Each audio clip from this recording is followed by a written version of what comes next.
Hello everyone, welcome to golden GK 21। तो friends, finally reasoning का जो है अगला टॉपिक लेके आ चुका हूँ आप लोगों के बीच। और चैप्टर का नाम ही है आप देख सकते हैं क्लासिफिकेशन, वर्गीकरण। बहुत इंपॉर्टेंट चैप्टर है। मैं फिर से कह रहा हूँ, ये पांचवा चैप्टर है रीजनिंग का।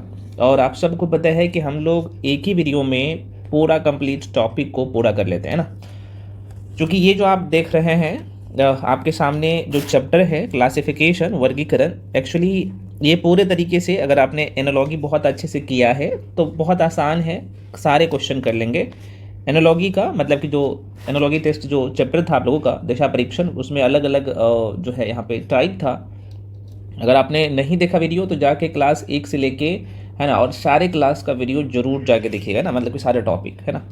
चलिए शुरू करते हैं कि भाई ये होता क्या है, जरा सा इसको इसके बारे में समझो, है ना। तो इंट्रोडक्शन में मैं आपको जो इसका बेसिक चीज़ें हैं भाई जानना जरूरी है, और लिख भी देता हूँ आप लोगों के लिए, आप देख सकते हैं। तो कह रहा है कि वर्गीकरण का अर्थ होता है, क्या होता है अर्थ भैया, तो आप कह सकते हैं सर अलगाव या विजातीय परीक्षण। मतलब कि विजातीय परीक्षण का मतलब होता है भाई, यहाँ पे समझो चीज़ों को।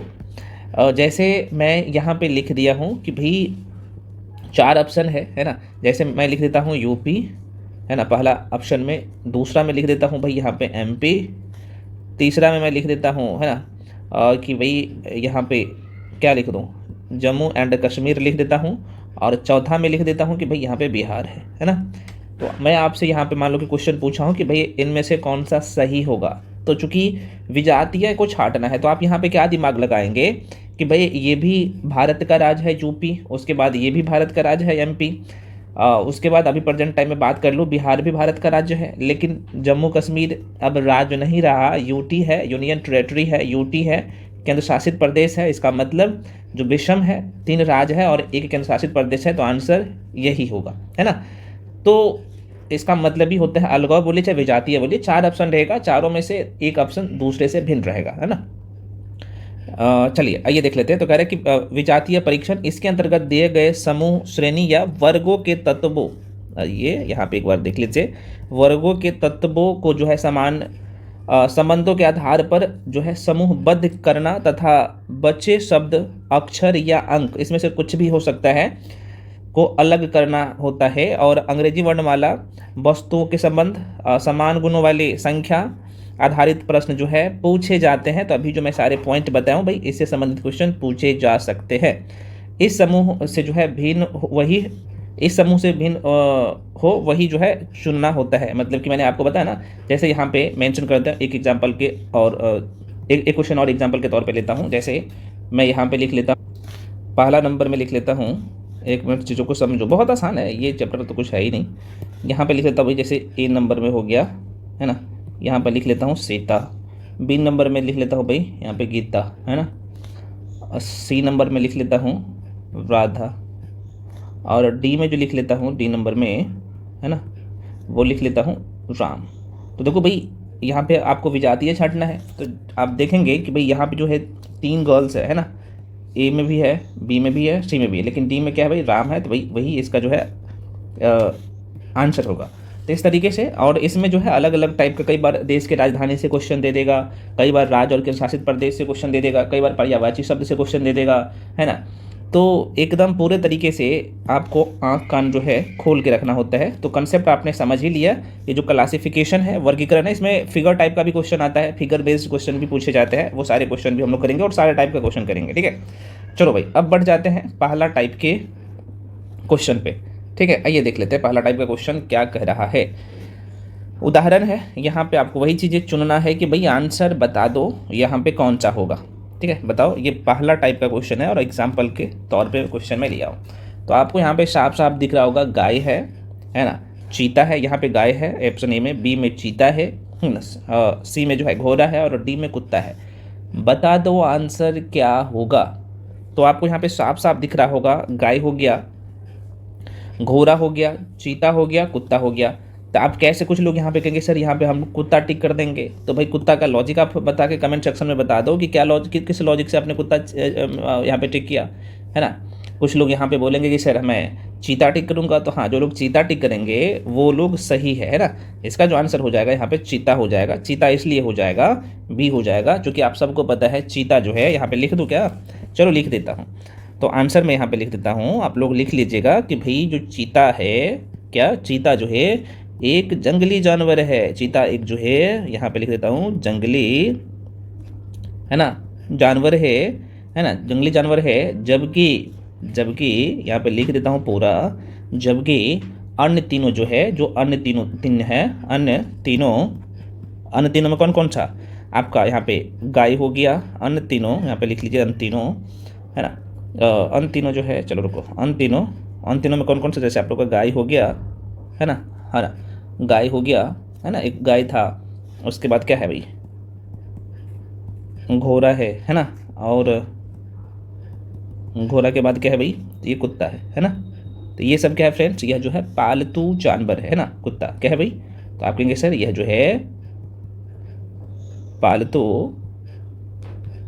क्या है? जानवर है, जानवर है, ठीक है, यही आंसर होगा। तो आसान सा क्वेश्चन था और आंसर भी आपने देख लिया। चलो भाई दूसरा टाइप पे आ जाते हैं। अब यहाँ पे भी देखो, उदाहरण के तौर पे क्वेश्चन को मैं लिया हूँ और बहुत अच्छा क्वेश्चन है, आप देख सकते हैं क्या कह रहा है, जरा सा देख लीजिएगा।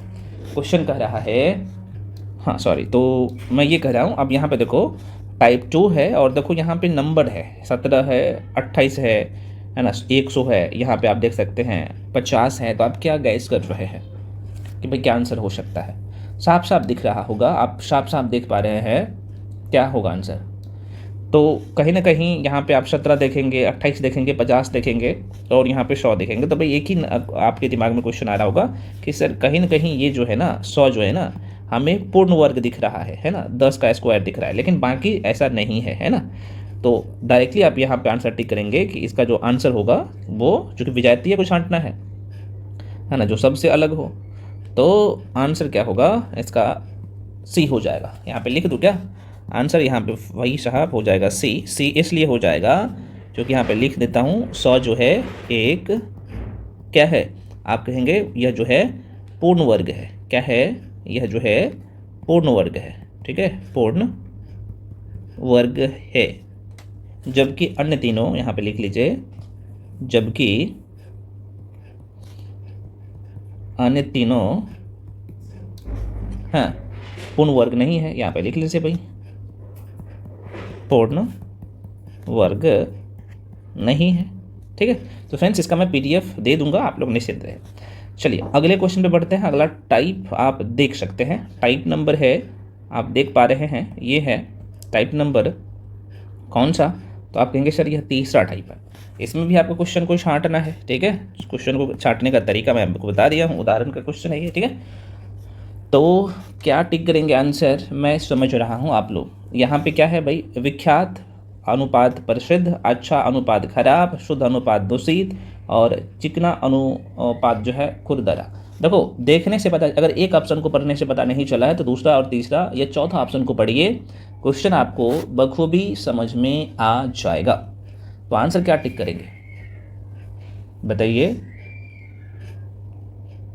समनार्थी शब्द, अगर आप हिंदी में पढ़ा होगा समनार्थी शब्द, मैं एक बार हमें पुनः कह दे रहा हूँ, समनार्थी शब्द, तभी आप इस क्वेश्चन को बना पाएंगे, ठीक है। अब यहाँ पे जिनका हो सकता है कि हिंदी बैकग्राउंड नहीं होगा, है ना, इंग्लिश मीडियम से पढ़े होंगे, उनको लग रहा होगा कि सर ये समनार्थी शब्द होता क्या है। कई बार हिंदी वाले भी यहाँ पे परेशान हो जाते। देखो नाम से ही पता चल रहा होगा, समानार्थी। समानार्थी का मतलब होता है कि समान। जैसे मैं आपको यहाँ पे बोल देता हूँ कि ये, जैसे हम लोग बोलते हैं कि भाई जल का समानार्थी शब्द क्या होगा, तो जल को और हम लोग क्या क्या बोलते हैं, मतलब कि जल को, जो पानी है, जल है, उसको जैसे बात है, जल भी बोलते हैं हम लोग, क्या बोलते हैं, नीर भी बोलते हैं, तोय भी बोलते हैं, अम्बो भी बोलते हैं, कई सारे इसका समानार्थी है ना। लेकिन हालांकि सब नहीं पूछे जाते हैं इसी में से, जैसे जल के समानार्थी नीर दे देगा, इस तरीके से। तो भाई एक ही पदार्थ को जो है अलग अलग नाम से पुकारा जाता है और पदार्थ वही होता है, उसी को कहा जाता है समनार्थी। बेसिक बातें हैं, और समनार्थी शब्द को ही पर्यायवाची शब्द भी कहते हैं। ये कुछ बेसिक बातें हैं, आपने समनार्थी से समझ लिया, ठीक है। तो देखो भाई, चूँकि ये हिंदी का चीज़ है, हिंदी में हम लोग पढ़ते हैं, लेकिन आप देख लीजिएगा, कई बार यहाँ से क्वेश्चन है, देखो देखने से पता चल रहा होगा ऑप्शन से। देखो यहाँ पे क्या लिखा, विख्यात और प्रसिद्ध, कहीं ना कहीं दिख रहा होगा कि ये समनार्थी शब्द है ना। विख्यात और क्या है भाई, प्रसिद्ध है। इसका मतलब भाई एक ही चीज़ के बारे में ये बोल रहा है, विख्यात और प्रसिद्ध, है ना। लेकिन यहाँ पे अच्छा है और ख़राब है, तो ये कहीं ना कहीं ये अच्छा और ये खराब। अच्छा, मैंने यहाँ पे एक शब्द बोला हो चूँकि मेरे माइंड में लगातार आ रहा है, कुछ लोग यहाँ पे पूछेंगे कि सर यहाँ पे आपने जो बताया, यहाँ पे मैं क्या बताऊँ, ये समानार्थी शब्द और एक जो आता है पर्यायवाची शब्द, है ना, दोनों में अंतर क्या है ना। यहाँ पे लिख देता हूँ, पर्याय यह होता है यहाँ पे पर्यायवाची शब्द, दोनों में अंतर देखो। ये क्या है, समानार्थी में होता है कि भाई समान अर्थ वाले, ठीक है, सीधे तौर पे समझिए, यहाँ पे समान अर्थ वाले शब्द होते हैं, जबकि पर्यायवाची जो शब्द होता है क्या होता है भाई, तो एक शब्द के उपयोग किए जाने वाले अन्य शब्द। पर्यायवाची में क्या होता है कि एक शब्द के उपयोग किया जाने वाले अन्य शब्द, जैसे हम लोग जैसे इंग्लिश में कैसे कहते हैं, साइनोनिम्स, है ना। जैसे एग्जाम्पल के तौर पे अगर मैं बोलूँ कि भाई रात का पर्यायवाची शब्द क्या होगा, तो आप बहुत सारे लोग बताएंगे निशा होगा, है ना। जो लोग पढ़े होंगे यहाँ पे हिंदी, तो निशा, या इसे बोल सकते हैं रजनी, ये रात होता है, पर रात का पर्यायवाची शब्द होता है, रात का पर्यायवाची शब्द है ये। वही अगर मैं बात कर लूँ यहाँ पे एक शब्द और ले लेता हूँ, ये तो पर्यायवाची शब्द था, यहाँ पे जो है समानार्थी का, तो समानार्थी का जो है एक शब्द लेता हूँ खुश, है ना। चलो यहीं पे लिख लेता हूँ भाई खुश, एक मिनट, यहाँ पे खुश लिख दिया हूँ, और इसका मैं बोल दूंगा कि भाई आप ये बता दो कि समानार्थी क्या होगा, तो आप कहेंगे सर खुश का जो समानार्थी होगा, कितने लोग बता सकते हो बताइएगा, समान अर्थ वाले, तो खुश को और क्या हम लोग बोल सकते हैं, है ना, आनंदित कह सकते हैं, है ना, आनंदित, यहाँ पे लिख देता हूँ, खुश को हम लोग आनंदित कह सकते हैं। तो इसका देखो दोनों में यही अंतर है बस। आशा करते हैं आपको ये भी समझ में आ गया होगा, कुछ बेसिक बातें हैं। हालांकि ये चीज़ हिंदी का है, तो मैं अभी आपको हिंदी नहीं पढ़ा रहा हूँ, अभी तो मैं आपको रीजनिंग पढ़ा रहा हूँ, तो आपने देख लिया। हाँ, तो ये आंसर जो था इसका आप सभी लोग बताइए। तो चूँकि अब तो आपने देख ही लिया है यहाँ पे ये, तो ये समानार्थी शब्द है, तो इसका आंसर क्या हो जाएगा, आंसर हो जाएगा आप कहेंगे सर, क्योंकि बाकी ये जो ऑप्शन ए में देख रहा होगा समानार्थी शब्द, बाकी सी में आप देख सकते हैं अच्छा का खराब है, शुद्ध का दूषित है, चिकना का खुदरा है, जस्ट इसका अपोजिट है ना। या फिर आप बोल सकते हैं कि ये जो है पर्यायवाची शब्द, समानार्थी शब्द है ऑप्शन ए में, और बाकी ये देखा जाए, है ना, तो ये इंग्लिश में अगर मैं बोलूँ तो ये सिनोनिम्स है और ये एंटोनिम्स है, मतलब कि इसका विपरीत है, जिसे हम लोग विलोम शब्द कहते हैं हिंदी में ना, है ना। जैसे अच्छा का खराब होता है विलोम शब्द, चिकना का खुदरा होता है, शुद्ध का दूषित होता है, ये विलोम शब्द है। बाकी जो है ये आप देख सकते हैं ये क्या था, समानार्थी था। तो साफ साफ नज़र आ रहा होगा, तो यहाँ पे आप लिख लीजिए इसका जो आंसर हो जाएगा, answer A is the right answer, ठीक है। क्यों होगा ए, आपने देख लिया है ना, समानार्थी शब्द है। यहाँ पे ऑप्शन ए जो है क्या है भाई, यहाँ पे मैं लिख दूँ क्या, चलो लिख देता हूँ, समानार्थी होते हैं, नार्थी शब्द है, बाकी जो है तीनों विकल्प, चले तो ये विकल्प क्या है, तीनों विकल्प क्या है, तो यहाँ पे लिख लीजिए भाई, यहाँ पे लिख लीजिए जो ऑप्शन ए जो है, ए क्या है, समानार्थी है, समानार्थी शब्द है, बाकी तीनों विकल्प जो है क्या है, यह जो है विपरीत है, यहाँ पे लिख देता हूँ विपरीत है, बेसिक बात है। चलो अब बढ़ जाते हैं, यहाँ पे अगला क्वेश्चन फिर से देख लीजिए, टाइप उसी में दूसरा टाइप में, दूसरा या तो तीसरा टाइप था, है ना, तीसरा टाइप है, ठीक है। तो इसमें क्या करें, यहाँ पे फेफड़ा है, लॉन्ग से है ना, गुर्दा है, गुर्दा को हम लोग इंग्लिश में क्या कहते हैं भाई, किडनी कहते हैं, पेनक्रियाज है ना, अग्नाशय है, और नाक है। तो भाई अलग आपको ढूंढना है यहाँ पे क्या हो जाएगा, तो साफ साफ आपको दिख रहा होगा कहीं ना कहीं यह जो है कौन कौन सा, यहाँ पे आपका लॉन्ग्स हो गया, किडनी हो गया, है ना, फिर उसके बाद यहाँ पे अग्नाशय हो गया, ये सब क्या है, यह जो है शरीर का कौन सा अंग है, तो आंतरिक अंग है। क्या है, आंतरिक मतलब कि अंदर का चीज़। अगर आप यहाँ पे डाइजेस्टिव सिस्टम पढ़ा होगा बायोलॉजी में, है ना, यहाँ पे अगर मैं बता दूँ, देख लीजिए, देखो कई बार ना क्वेश्चन को हम लोग ना जानबूझ के गलत कर बैठते हैं ना, तो नहीं करना है। यहाँ पे हम लोग बायोलॉजी पढ़े हैं, तो बायोलॉजी में ये क्या है भाई, स्टोमक है ना, स्टोमक के ऊपर में आपको यहाँ पे दिखेगा, ये स्टोमक है, और यहाँ पे जो है आपको क्या दिखेगा भाई, किडनी दिखेगा, कुछ इस तरीके से हम लोग पढ़े हैं बहुत अच्छे तरीके से। यहाँ पे मैं दिखाता हूँ, है ना, एक किडनी यहाँ पे है इस शेप का, है ना। उसके बाद आपको यहाँ पे नीचे में जैसे बढ़िएगा तो यहीं पे आपको पेनक्रियाज दिखेगा ऐसे करके, है ना, पेनक्रियाज दिखेगा, है ना, ये गुर्दा है, और यहीं पे आपको लंग्स भी दिखेगा, फेफड़ा ऐसे करके आपको दिखा होगा, है ना, लंग्स दिखेगा। और अगर मैं यहाँ पे पूरा शरीर ही बना लूँ तो यहाँ पे मैं ये नहीं कह रहा कि अभी मैं बायोलॉजी पढ़ा रहा हूँ, मैं एक दिखा रहा हूँ, ठीक है। तो ये कहीं ना कहीं आपको साफ साफ दिख रहा होगा फ्रेंड्स कि ये हमारे शरीर का क्या है, तो आंतरिक भाग है। और वहीं अगर नाक की मैं बात कर लूँ, अगर नाक यहाँ पे फेस बनाएंगे, ठीक है, तो हमारे शरीर का कौन सा भाग है ना, ये बाहरी भाग है। तो क्वेश्चन कई बार ना जानबूझ के गलती करने के लिए देते हैं कि मैं ऐसे भाग दे देंगे क्वेश्चन का, ये गलत कर देंगे, है ना। तो इस आंसर क्या होगा, डी हो जाएगा। तो आप यहाँ पे लिख सकते हैं भाई इसका जो आंसर हो जाएगा वो डी होगा, है ना। डी इसलिए होगा क्योंकि नाक की मैं बात कर लूँ, यहाँ पे लिख दूँ क्या, नाक जो है, नाक क्या है भाई, तो आप कह सकते हैं सर शरीर का, है ना, यहाँ पे लिख लीजिएगा शरीर का कौन सा अंग है, तो यह जो है ना, बाह्य अंग है, ठीक है। जबकि यहाँ पे लिख देता हूँ, क्या लिख दूँ, जबकि अन्य जो है, अन्य तीनों शरीर के, किसका, तो शरीर के क्या है, तो यह जो है आंतरिक अंग है, ठीक है। बस ये आंसर होगा। चलो टाइप जो है यहाँ पे तीसरा पे बढ़ते हैं। तीसरा टाइप क्या कह रहा है जरा सा देख लो, ठीक है। सॉरी चौथा टाइप है, आइए देख लेते हैं थोड़ा सा फास्ट में। यहाँ पे फिर आप वही चीज़ें अब करना क्या पड़ेगा। अगर जो लोग इस क्वेश्चन को पता है कौन लोग एकदम फास्ट में कर सकते हैं, जिनको अंग्रेजी वर्णमाला का प्रथम अर्धांश, द्वितीय अर्धांश, अपोजिट नंबर अच्छे से पता है ना, उसका क्रम अच्छे से पता है ना। जैसे मैं डायरेक्टली लिख लूँगा तो एम कितने नंबर पे आता है, तो आप ये सर 13 पे, एल आता है 12 पे, यहाँ पे ई आता है 5 पे, और ये आता है भाई भी आता है कितने पे, तो 22 पे। यहाँ पे देखेंगे तो डी 4 पे आता है, और डब्लू जो आता है वो 23 पे आता है। यहाँ पे आर 18 पे आता है ना, और आई जो है 9 पे आता है। तो आपको क्या दिख रहा होगा, अपोजिट है या क्या है, तो आपको यहाँ पे साफ साफ दिख रहा होगा। दोबारा सुनिए, और अंग्रेजी वर्णमाला का मैं थोड़ा सा विपरीत क्रम लिख लेता हूँ, है ना। यहाँ पे लिख लेता हूँ अंग्रेजी वर्णमाला का विपरीत क्रम, है ना। विपरीत क्रम क्या होगा, जैसे यहाँ पे A B C D E F G H I J K L M N O P Q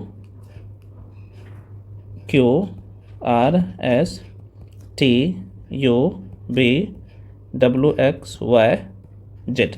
तो आपको क्या नज़र आ रहा है ना, ये जो है ऑप्शन ए को छोड़ के, ऑप्शन जो है ए यहाँ पे आपको दिख रहा होगा, ए को छोड़ के साथ सभी जो है आप देख सकते हैं ई का क्या होता है ना। तो आप कहेगा सर ई का भी होता है, आपको यहाँ पे साफ साफ नजर आ रहा होगा क्या है, इसका विपरीत क्रम है, आपको यहाँ पे दिख रहा होगा, है ना। ई का यहाँ पे भी है, और यहीं पे मैं डी की बात कर लूँ तो डी का डब्लू होता है, आप यहाँ पे देख पा रहे हैं विपरीत क्रम। अगर मैं बात कर लूँ आर का, तो आई होता है, देख सकते हैं आप। तो आप सीधे तौर पर कह सकते हैं ये जो है ये लगातार है, एम और एल, है ना। एम और एल जो है आप देख सकते हैं, इनको छोड़ के बाकी सब क्या है, अपोजिट नंबर है ना, नंबर बोल रहा हूँ, लेटर है अंग्रेजी वर्णमाला का।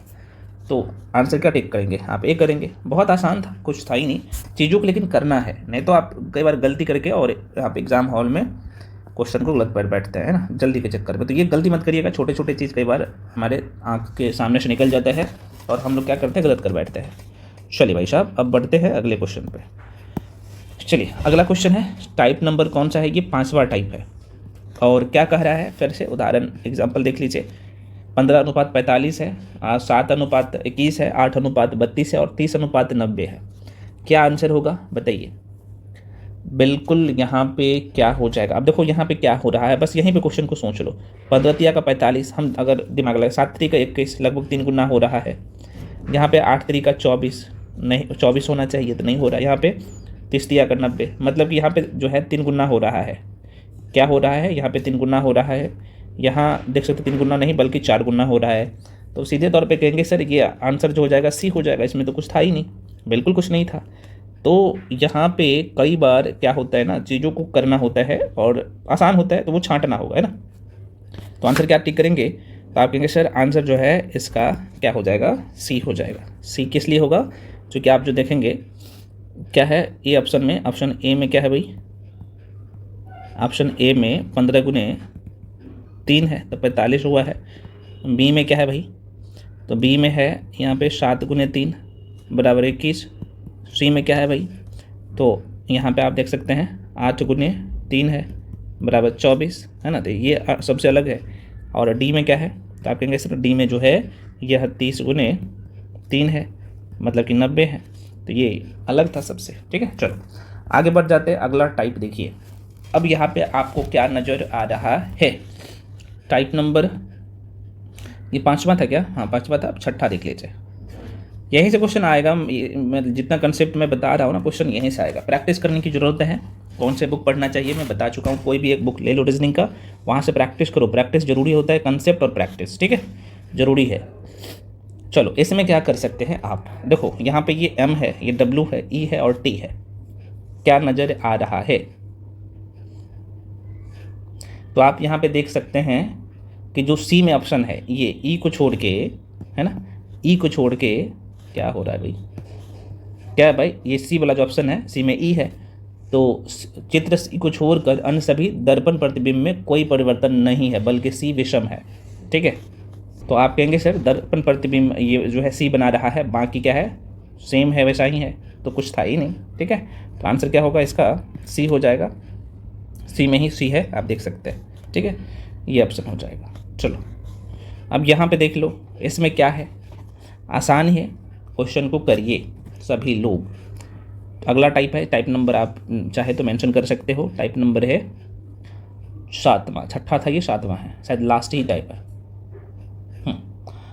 देखो यहाँ पे क्या हो रहा है, क्योंकि यहाँ पे जो आप चित्र देख रहे हैं, ये जो ऑप्शन में आपको जो चित्र दिया गया है ना, इस ऑप्शन में जो आपको चित्र देख रहे हैं ना, चारों ऑप्शन में, चूँकि ये स्टार है ना, स्टार का सिंबल है, यहाँ पे स्टार का चित्र है, तो कहाँ पे स्टार है, देखो क्या कर सकते हो इसमें। ऑप्शन ए में क्या है, स्टार जो है कहाँ पे है, ऑप्शन ए में वो यहाँ पे बीच में है, यहाँ पे देख सकते हैं।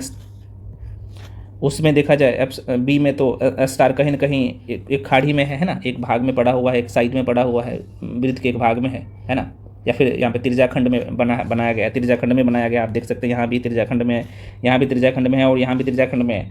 लेकिन ये जो है आप देख सकते हैं ऑप्शन ए में, ये एकदम वृत्त के कहाँ पे, तो केंद्र पर बनाया गया है, वृत्त के केंद्र पर जो है बनाया गया है स्टार। तो कहीं ना कहीं आप साफ साफ कहेंगे कि सर ये तो आसान है, ऑप्शन ए में वृत्त के केंद्र पर बनाया गया है स्टार, और बाकी में जो है त्रिज्याखंड में बनाया गया है, तो आंसर क्या होगा, सी होगा।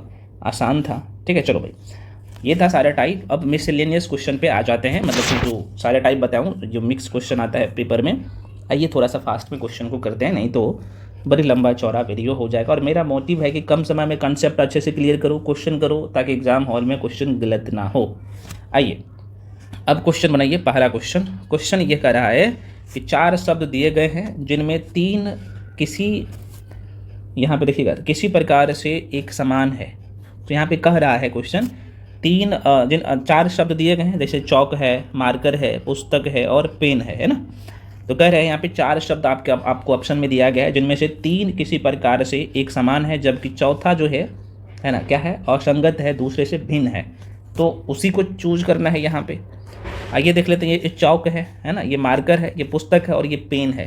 तो आप कहिएगा सर चौक भी लिखने वाला है, मार्कर भी लिखने वाला है, पेन भी लिखने वाला है और पुस्तक क्या है। अच्छा, लेकिन आंसर में बता ही दिया क्या, कोई बात नहीं, तो बताओ क्या आंसर होगा। तो सभी लोग टिक करेंगे, बिल्कुल सर आंसर जो है यहाँ पे हो जाएगा पुस्तक। सी इज द राइट आंसर। क्योंकि यहाँ पे लिख दूँ क्या, आंसर यहाँ पे सी होगा। सी क्यों होगा, क्योंकि आप सबको मैं बता दूँ, पेन हो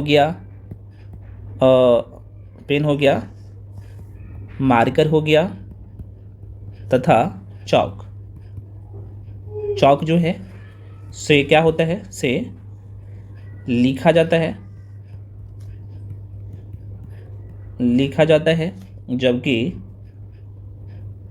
जबकि पुस्तक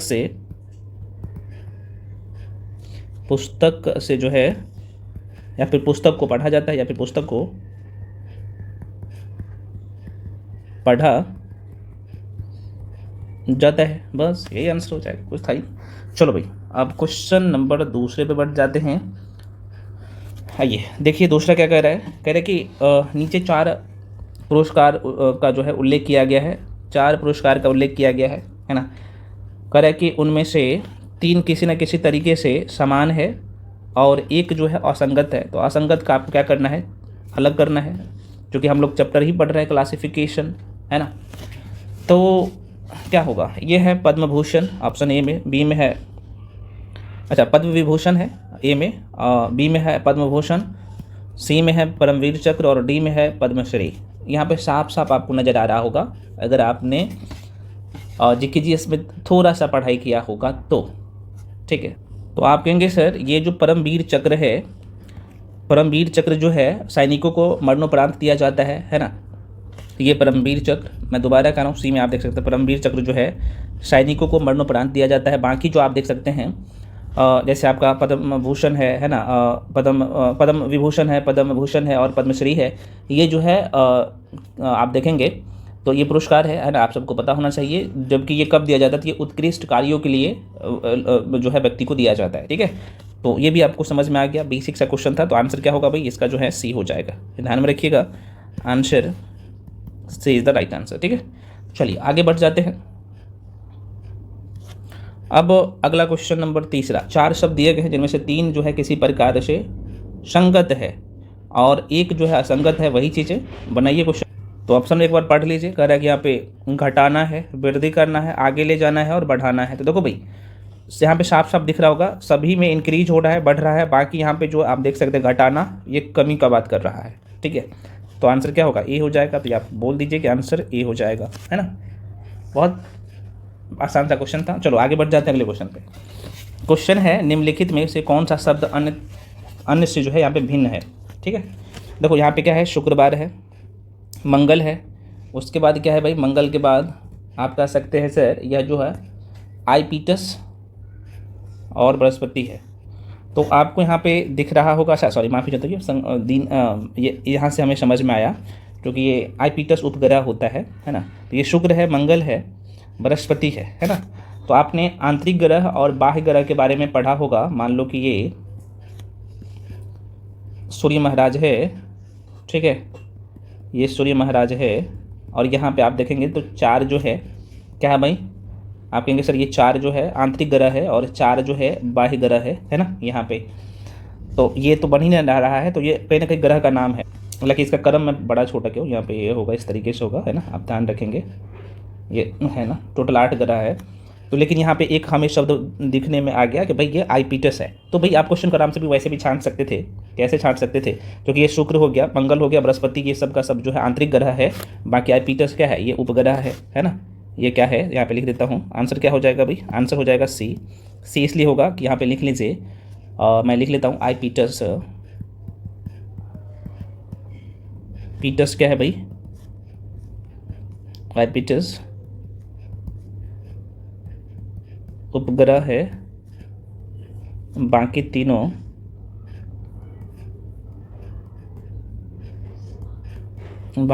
जो है ग्रह है, ठीक है। कुछ था ही नहीं क्वेश्चन में। चलो भाई आगे बढ़ जाते हैं। अगला क्वेश्चन, उस विकल्प का चयन करें कीजिए जो अन्य विकल्पों से भिन्न है। फिर वही संवाद है, यहाँ पे भोगना है, गधे का चिल्लाना है और दहाड़ है ना, कुछ नहीं है भाई। तो देखो भाई यहाँ पे भोंकना है, गधे का चिल्लाना, दहाड़, तो संवाद। तो ये कहीं ना कहीं भोंकना, गधे का चिल्लाना और दहाड़, ये तीनों जानवर से संबंधित है, नाम से ही पता चल रहा होगा, ठीक है। बाकी संवाद जाहिर सी बात है क्या होगा, ये मनुष्य से संबंधित है ना। तो आंसर क्या होगा भाई, आंसर हो जाएगा यहाँ पे सी। तो यहाँ पे मैं लिख देता हूँ आप लोगों के लिए, आप कह सकते हैं सर आंसर जो है सी नहीं होगा, ए होगा, आंसर ए होगा। क्योंकि यहाँ पे अगर मैं मेंशन कर दूँ तो आप कह सकते हैं ठीक है, क्या है भाई, भोंकना, भोंकना, गधे की चिल्लाना, गधे का चिल्लाना, गधे का चिल्लाना, एक मिनट यार, गधे का चिल्लाना और दहाड़ना, ये तीनों जानवरों से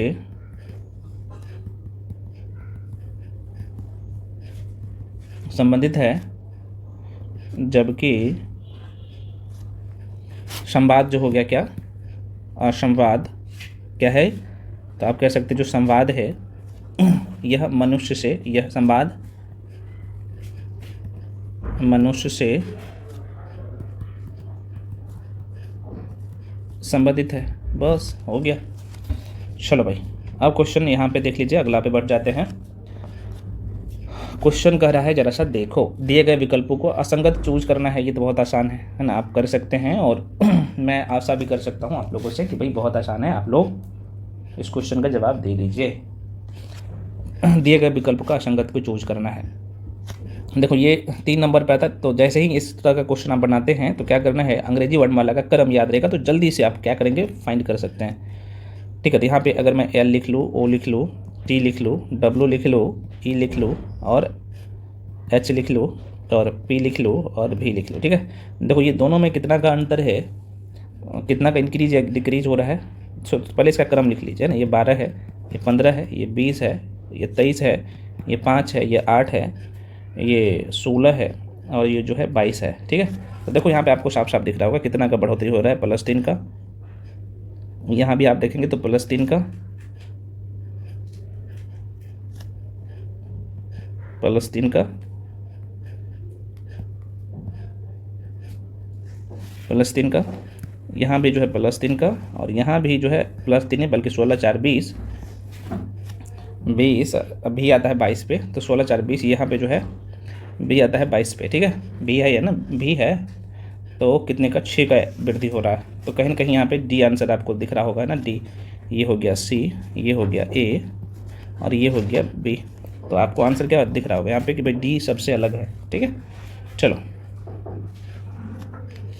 क्वेश्चन नंबर यहाँ पे फिर से क्वेश्चन नंबर 9 है, विषम को चूज करना है। अच्छा, उससे 9 से पहले 7 क्वेश्चन है, क्वेश्चन नंबर 7 को देख लो फास्ट की तरह से। 7 क्या कह रहा है, दी गई आकृति, मैसेज भाई आपको विषम को चूज करना है, कर लो भाई, साफ साफ आपको दिख रहा होगा विषम कौन सा है ना। तो यहाँ पे भी देखो ये कितने नंबर पे आता है। अब यहाँ पे अगर क्रम याद नहीं रखेंगे अंग्रेजी वर्णमाला का तो गलत हो जाएगा। अब यहाँ पे देखो कर के दी गई आकृतियों में से विषम आकृति मतलब कि ऑड वन आउट का पता लगाना है। ठीक है, जो विषम है क्या करोगे, बी आता है 22 पे, टी आता है 20 पे, ये आता है 12 पे और ये आता है 20 पे, ऐसा आता है 19 पे, 19 पे। ठीक है, तो देखो भाई 19 20 22 क्या होगा, कैसे इसे छांटोगे, तो आप कहिएगा यहाँ पे मैं 22 कर लेता हूँ, ये 20 कर लेता हूँ, ये 12 कर लेते हैं, 19 कर लेता हूँ। ठीक है, तो कहीं ना कहीं यहाँ पे सम संख्या और विषम संख्या का लॉजिक लग रहा है ना। तो देखो भाई ये जो है भी का प्लेस वैल्यू कितना है, 22, टी का 20 है, एल का 12 है और एस का 19 आता है। तो आप कह सकते हैं भी 22 पे आता है, टी 20 पे आता है, एल 19 पे आता है। तो ये सम स्थानों का वर्ण है, क्या है, सम स्थानों का वर्ण है। अंग्रेजी वर्णमाला का क्रम आप समझ रहे हैं ना, जैसे ए हो गया, बी सी डी ये है, उसके बाद एक्स वाई जेड तक। तो ये 1 2 3 4 यहाँ पे 24 कर लो, 25 26। तो देखो भाई सम स्थानों का वर्ण आपको यहाँ पे दिख रहा होगा, जैसे बी है, डी है, इस तरीके से ये एक्स वाई भी है, सॉरी एक्स है, फिर जेड है 26 नंबर पे। बाकी जो आपने देखा था ये 22 भी, टी भी मतलब कि भी टी भी और एल भी आता है ना, सम कह सकते हैं सम स्थानों का वर्ण है। जबकि जो है 19 की मैं बात कर लूँ तो यह जो है विषम स्थानों का क्रम है। तो बहुत आसान था क्वेश्चन था, तो आंसर क्या होगा, डी हो जाएगा। तो ऑप्शन कौन सा डी है ऑप्शन के अनुसार, तो भाई जाहिर सी बात है बी में डी है तो बी होगा आंसर, कुछ नहीं था। चलिए अगला क्वेश्चन देख लीजिए, इनमें से विषम अक्षर का पता लगाना है। अब देखो भाई अल्फ़ा बीटा गामा है क्या, नहीं है, क्या है बताओ। मैं आपको बता दूँ चित्र संख्या, चूँकि आपको यहाँ पे साफ साफ नज़र आ रहा होगा, जो यहाँ पे ए में क्या है, अल्फ़ा है, बी में बीटा है और सी में जो है ये सब का सब कहीं ना कहीं आपको दिख रहा होगा, ये गणितीय प्रतीक है। बाकी जो एन आपको दिख रहा होगा यह अंग्रेजी वर्णमाला का लीटर है ना, अंग्रेजी वर्णमाला है ऐसे बोल सकते हो। तो ये बाकी ए बी सी गणितीय प्रतीक है, उसका सिंबल है। लेकिन सी ऑप्शन जो आप देख सकते हो, सी में क्या है भाई, जो डी में आपको दिख रहा होगा एन, ये अंग्रेजी वर्णमाला का क्रम है या फिर अंग्रेजी वर्णमाला है या फिर लीटर कह सकते हैं। ठीक है, अंग्रेजी वर्णमाला का लेटर। तो आंसर क्या होगा, डी होगा, सॉरी सी होगा, जो कि डी वाला ऑप्शन होगा, डी दिया गया है सी में, ऑप्शन सी में डी दिया गया, आप देख सकते हैं। चलो फिर से विषम को चूज करना है, विषम का पहचान करिए। अब यहाँ पे कैसे करोगे भाई साहब, है ना। सेकेंड लास्ट क्वेश्चन है, जल्दी से बनाइए और हम लोग क्या करेंगे, अगले टॉपिक पे अब बढ़ने वाले हैं। कोडिंग डिकोडिंग बहुत विषम है ये ना, विषम है, इसको सही कर देता हूँ, ये विषम है। विषम का पहचान करना है, कैसे पहचान करेंगे आप, देखो M 10 है, T 20 है, E 5 है। देखो यहाँ पे साफ साफ दिख रहा होगा, इसका मतलब अंग्रेजी वर्णमाला का जो क्रम होता है ना वो उसके नीचे लिखा हुआ है। तो M कितने पे आता है, ये 13 पे आता है, बल्कि 10 पे नहीं आता है। तो डायरेक्टली क्वेश्चन गलत कर सकते हो। तो क्या होगा, आंसर डी हो जाएगा, है ना, क्योंकि यहाँ पे 13 रहता तब सही होता। ठीक है फ्रेंड्स, तो यहाँ पे लिख देता हूँ भाई, जो M होगा, M की जगह पे ये 13 होगा तब सही होता, लेकिन ये 10 है तो ये गलत है। ठीक है, चलो लास्ट क्वेश्चन। क्वेश्चन कर रहा है कि चार संख्या युग्म दिए गए हैं, जिनमें से 3 किसी तरह से संगत है, एक जैसा है और चौथा अलग होगा, तो कैसा हो सकता है बताइए आंसर, है ना। तो ये कहीं ना कहीं स्क्वायर आपको नज़र आ रहा होगा। तो यहाँ पे अगर मैं लिख लूँ तो 19 का जो है स्क्वायर होता है, वो होता है भाई कितना, तो 361 होता है। बी नंबर पे क्या है भाई, 28 का कितना होता है, देखने से पता लग गया आपको। तो 3 3 9, 23 का होता है 3 3 9, ये 529 होता है ना, 529 होता है। तो ये 539 है, गलत है। 28 का देख लेते हैं भाई, सी नंबर पे क्या है भाई, 28 का स्क्वायर है। तो 28 का अगर मैं फिर से कर रहा हूँ, मैं आपको बोल रहा हूँ कि 1 से लेके 28 तक आपको स्क्वायर याद रखना है, सॉरी 30 तक स्क्वायर याद रखना है, और 1 से लेके 20 तक जो है क्यूब याद रखना है। 1 से लेके 20 तक जो है आपको क्यूब याद रखना है। ठीक है, ये याद करना है, मैं बार बार कह रहा हूँ। अगर नहीं किया तो अभी जाके कर लीजिएगा, है ना, आगे काम देगा मैथ में भी और आगे भी। चलो, तो ये 28 का क्या होता है, तो 784 होता है। ये तो बिल्कुल सही आपको दिख रहा होगा 784, और 17 का जाहिर सी बात है 200। डी नंबर पे क्या भाई 17 है, तो 17 का स्क्वायर क्या होता है, तो आपको कहिएगा 289 होता है। ठीक है, तो आंसर कौन सा था, गलत वाला ढूंढना था। तो यहाँ पे बी में, सॉरी बी में गलत था, ये बी में हो जाएगा। तो यहाँ पे क्या था भाई, 23 का स्क्वायर कितना हो जाता है, 23 का स्क्वायर, चलो यहीं पे लिख देता हूँ, 23 का स्क्वायर हो जाता है इतना, तो 529 होता है ना, 529 होता है। चलिए, तो आशा करते हैं आपको सारी चीज़ें समझ में आया होगा। इसके बाद भी देखो अगला जो चैप्टर हम लोग का रहने वाला है फ्रेंड्स, और वो रहने वाला है कोडिंग डिकोडिंग, है ना, छठा टॉपिक कोडिंग डिकोडिंग। एकदम अब जो है, जो कि कोडिंग और डिकोडिंग से लगभग 6 से 7 क्वेश्चन आता है ना। हालांकि ये जो अभी आज मैं चैप्टर पढ़ाया हूँ क्लासिफिकेशन, यहाँ से भी 3 से 4 क्वेश्चन आता है, तो प्रैक्टिस करना जरूरी होता है ना, ये ज़रूर सभी का जो है प्रैक्टिस करिएगा। तो इसके बाद भी जो भी डाउट या कन्फ्यूजन रह जाता है, देखो इसका कंप्लीट जो PDF है अभी जो मैं आपको पढ़ाया हूँ, ये कंप्लीट PDF आपको जो है बैच में दे दिया जाएगा, आपके पेड बैच में। तो आप लोग निश्चिंत रहे। और अभी जो है आपको जो PDF मैं दे रहा हूँ वो क्लास वाइज दे रहा हूँ। जैसे यहाँ पे सारे सेक्शन रीजनिंग का कंप्लीट हो जाएगा तो एक साथ में भी आपको कंप्लीट PDF भी मिल जाएगा, है ना। तो कुछ लोग बोलते रहते हैं कि सर एक ही साथ में PDF दे दीजिए, तो एक साथ में PDF लेके आपको कोई फ़ायदा नहीं मिलेगा, है ना। अभी मैं देता हूँ बना के, तो भाई आपको विद सोल्यूशन के साथ मिल जाता है ना। तो आप बाकी समझदार ही है, तो आप टॉपिक वाइज तो प्रिंट आउट करवा सकते हैं, 4-5 टॉपिक जैसे ही कंप्लीट होता है तो इकट्ठा करके करवा लीजिए, कोई दिक्कत नहीं है। लेकिन आपको कंप्लीट PDF जो है मिलेगा, वो जैसे ही रीजनिंग का टॉपिक कंप्लीट हो जाता है उसके बाद आपको मिल जाएगा। बाकी मैथ का तो कंप्लीट टॉपिक मैं दे ही दिया हूँ, है ना। जैसे परसेंटेज पढ़ाता हूँ, अभी परसेंटेज कंप्लीट हो गया है, आज से आप लोग का प्रॉफिट एंड लॉस शुरू हुआ है। तो जैसे परसेंटेज का कंप्लीट जो क्वेश्चन है लगभग 150-200 क्वेश्चन रहता है ना, तो वो उसका एक ही साथ में PDF दे देता हूँ। Same condition profit and loss में भी एक ही साथ में आपको PDF आज मिल गया होगा। ठीक है, चलिए मिलते हैं अगले वीडियो में। जो भी डाउट या कन्फ्यूजन रह जाता है तो डायरेक्टली पूछ सकते हैं, कोई इशू नहीं है। ठीक है फ्रेंड्स, तो चलिए मिलते हैं अगले वीडियो में, तब तक के लिए जय हिंद।